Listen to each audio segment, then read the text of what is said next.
Oh yes, here we go. Holden Grey Mode episode 8. So yeah, wrapped up all the balancing stuff on the last video. Now I'm pretty much down to the assembly of the motor, which I'm pretty excited about. I've done all the hard work, all the homework, a lot of cleaning, a lot of measuring, a lot of checking, as you could see in all the other videos, the hours that go into all this stuff. Like I don't see how engine builders can just put it all together without checking everything, without spending bulk time doing it. But everyone tells me it's an old grey motor, I'm losing my mind doing it, but whatever, I'm having fun, so it doesn't matter.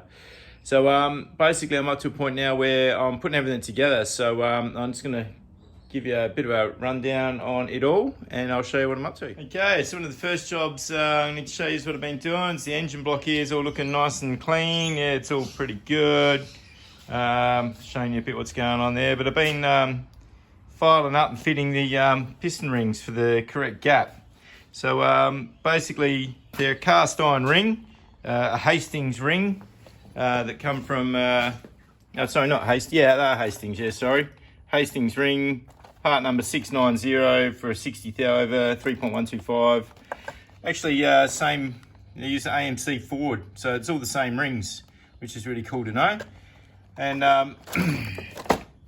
the book here says to do the ring gaps. The gap should be 0.008 thou to 16 thou. If the gap is less, file it out. If there's a slightly, but basically it says here if the gap is bigger, it doesn't matter. So it can be up to 0.16 or even a little touch more. So anyway, this is the JE Pistons installation guide. And basically from here, yeah, the ring installation says top ring 4.5 thou per inch, second ring 5 thou per inch. So basically it's 3.125. So that equals about 14 thou for the top ring, 15 thou for the second ring. I've done them both 14. I'm sure they're going to be fine. Actually 14, probably 14, and the 15 just slips halfway. So it's about 14.5 thou on both of them, what I've done.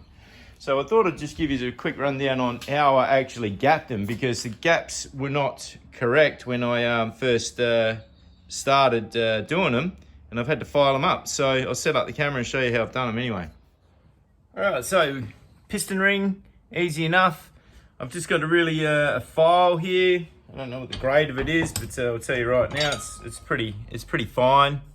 Flat smooth, that's what it says there. Flat smooth file. So that's just one of my old tool making files from back in the day. Brand new one, I still had in the bench, in the stock, sorry. And so because it's just a cast ring, I've just basically been getting it here and giving it a bit of a rub like this.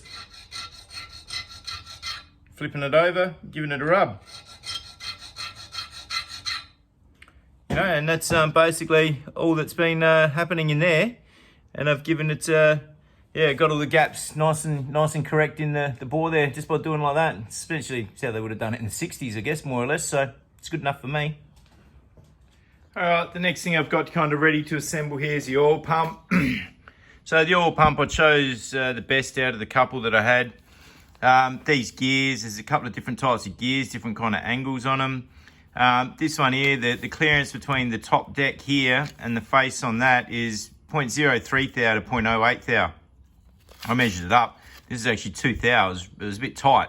So I went into my mate's machine shop and just ground a thou off each face. And yeah, got the clearance down to about 4 thou, which is good. And yeah, I lapped, like these faces weren't here totally flat, so I lapped them in the same way as I lapped the conrod faces in the previous video. Just a bit of wet and dry on the flat surfaces, lap that there. You can kind of see just this bit here is not quite cleaned up, but it's good enough. And yeah, what else can I tell you? So in this this face here, the little hole where a split pin goes, this split pin, yeah, that was closed up, so I just had to drill that out to get the split pin to fit that properly. So that was only like a clean up. It was 2.5 mil, I think, from memory. And just got the plunger here, which is it was nice and sticky in there before, so the plunger I just cleaned up. It's a bit of 2000 emery on the lathe, and now she's a bit tight there because I've got a little bit of junk. Obviously it's not clean, but she's nice and running nice and free in there now anyway. It rattles around in there, so that's good. Just got the spring and the little bits and pieces here, so the oil pump should be a beauty when I get this back together. So that's the oil pump done. Next up, these are the rods and the pistons. So you see me do the work on the rods, lapping these and getting them right, balance the pistons. So I fitted the rods to the pistons. These are got Spiro locks inside there, so they're not the traditional kind of circlip that we have on the old style Grace in the 1960s, a bit more modern. So I'm really excited with how this setup has kind of shown up and come up. It's all looking really good. Yeah, I'm pretty happy with how it all fitted. So basically they all have got a nice, like they're all basically nice and free, you know?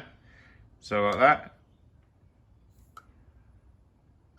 So they're all doing that, so nice and evenly. So I believe that they're not really, they're all fitted evenly, all fitted correctly, all fitted nice and evenly, you know? So yeah, there's none of them that are sticky on the gudgeon pins or anything like that. So really happy with how the rods have all come up. You know, like got them all numbered 1, 2, 3, 4, 5. Yeah, all the pistons all match up. Look, 1, 2, 3, 4, 5. And the pistons here, you can kind of see I've got number 1 on there.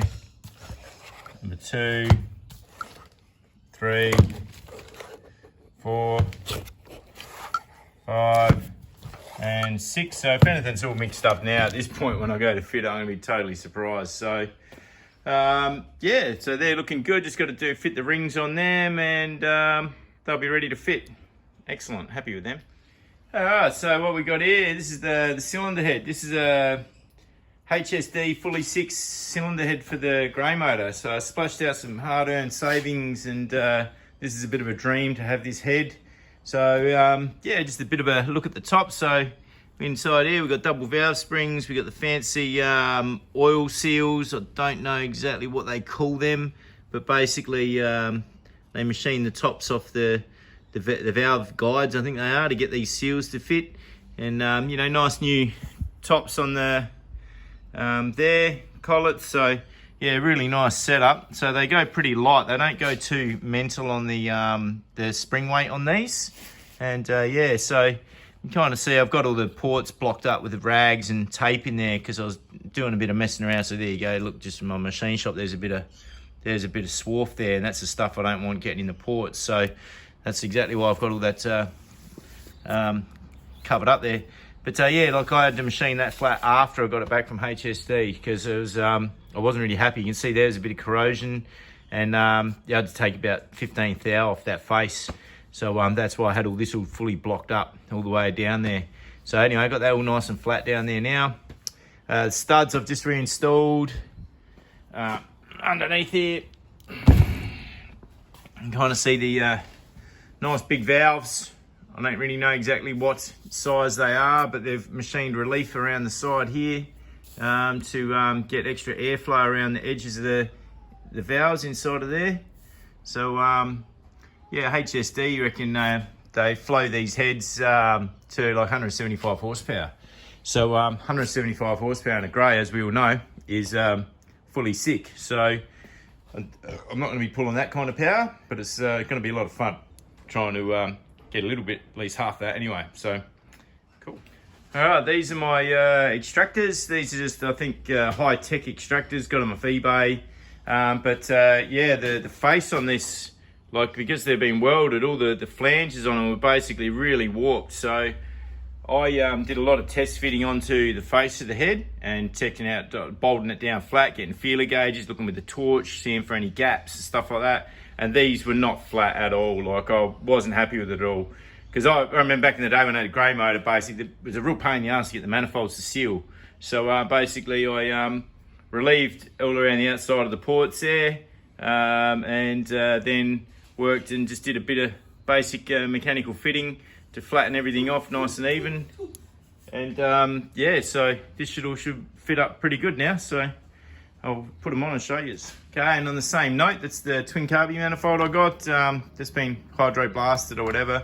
But same deal, that was not flat at all. So I put that up on the machine and I just decked it straight across one to the other. So it's all nice and flat and looking really nice and sexy now. So yeah, what I'll do is I'm actually going to dummy them up. Oh, another thing I've got here is the clamps I made. So the clamps, the factory Holden clamps are junk, so I've gone along and made some nice clamps to clamp on these areas here. So they're just made out of a bit of bisalloy. They shouldn't bend. Just off half a mil offset because of the difference. So this is about 9.5 mil across here. These are about 10 mil. So kind of got it all set up so it can clamp in there nicely. So yeah, I'm gonna do a dummy up and kind of show you on the bench what it looks like. Be cool.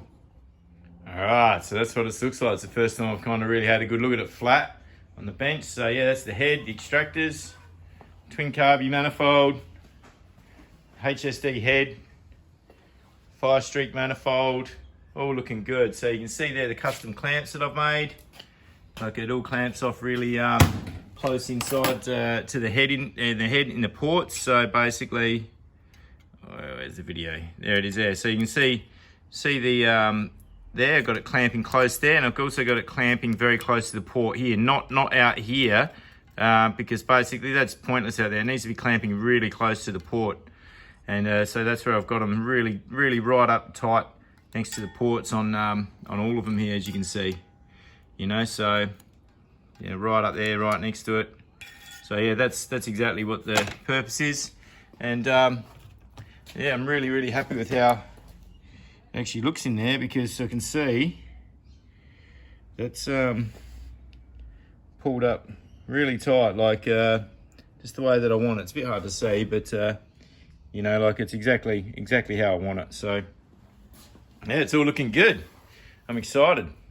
So that's going to be a nice little piece of the puzzle that gets put together on the motor, hopefully really soon. Next up, I've got the crank just to show you. As you would have seen this rolling around in the block before, but basically it's the crank. It's all been balanced. You can kind of see where, let's have a look. Oh, you can see here where he's taking material off to balance it up, which is all well and good. So yeah, it's a nice crank, this one. I think it's got a 10 thou grind. I can't really remember. But I've drilled and tapped the snout to take a bolt, and a washer. So when the Ross balancer goes on, yeah, the bolt and washer will locate inside of here, and just keep it a little bit more retained. Now when I got this crank all balanced, it was balanced in a complete unit with the Ross harmonic balancer on. I haven't got the flywheel and clutch here right now. It's another part of the workshop, so I'm not going to get it. But I had the flywheel fitted, had the clutch fitted, the crank, and the harmonic balancer, and it was all balanced as one unit. So it's going to be a fucking sweetly balanced bottom end. There's no guesswork when it comes to adding parts to it and whether it's going to put any vibration into the bottom. So from the harmonic balance right to the back of the clutch, all balanced as one unit. So pretty excited about getting this into the car. Next up's the camshaft. So yeah, standard grey motor cam. Sent it off the Clive cams. He reground it into a Clive 82 grind. You might just see right there on the end of the cam, it says 82. So 82 is basically, as Clive described it, as the hottest cam you want to have in a daily driver. Before it starts becoming a bit too much of a pig. So yeah, I thought that's good enough for me because I want it as a daily driver. I've got steel, I think it's VHT, whatever the brand is, steel timing gear on there. And I also got Clive to polish up all the lifters. So these lifters have been fitted individually to each lifter hole. They've been polished and worked in the lifter bores just to make sure they're a beautiful fit. And there's a little bit of rust on that one. I'm going to have to be a bit more careful and give these a spray, I think. But yeah, anyway, these are all looking good. So that's the cam and the lifters all ready to go back in. All right, so just it's the next day. I had to go after work, but anyways, I thought I'd go and grab the flywheel. So that's the flywheel. It's been machined up. You can see where he's drilled out here to remove a bit of weight.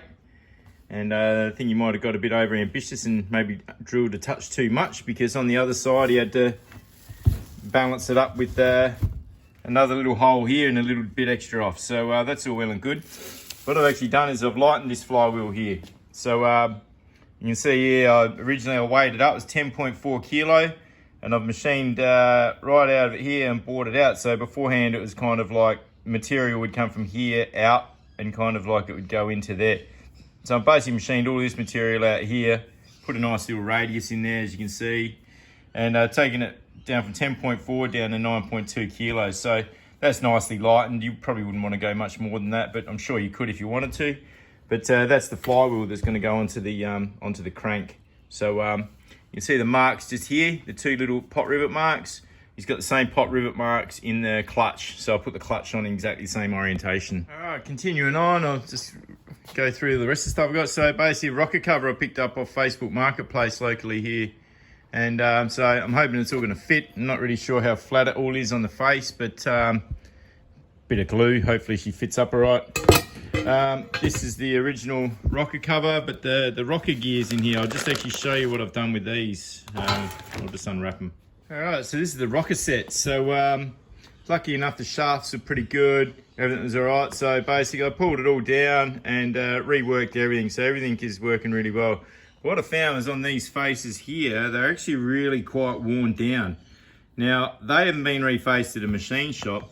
What I actually did on there was I set them up in the vise and nice and evenly, I got my diamond file and patiently just rubbed the high spots off nice and square, and without sending it off to a machine shop and probably spending another couple $100, that's what I've done for this job. And essentially it's going to be exactly this. It's as good a finish as a machine shop, there's no doubt about it, because I polished it up afterwards with a little honing stone. And yeah, she's looking really good. So I'm really happy with how it's all really well turned out, and everything's all nice and free on there. So all rebuilt, ready to bolt straight on. So happy with that as well. All right, let's talk rear main seals. So basically, Holden grey motor rear main seals are notoriously fucking shit. So they were an asbestos rear main seal back in the day. That's how it was designed. And this is what came in the gasket kit. And some kind of rope. It's soft. It's fucking rubbish. And so I've only heard over and over and over from people replacing their rear main seals over and over and over, engine in, engine out, replace the rear main seals, and they can't get anything but these kind of replacement ones from whoever the gasket provider is, and they just keep leaking. They're absolute rubbish. So, done a bit of research. This here is literally an exact same surface area of what the Holden grey motor rear main seal is. It's square, but we can shape it into the little kind of shape of the triangle that it needs to be. But this is out of a Mercedes-Benz.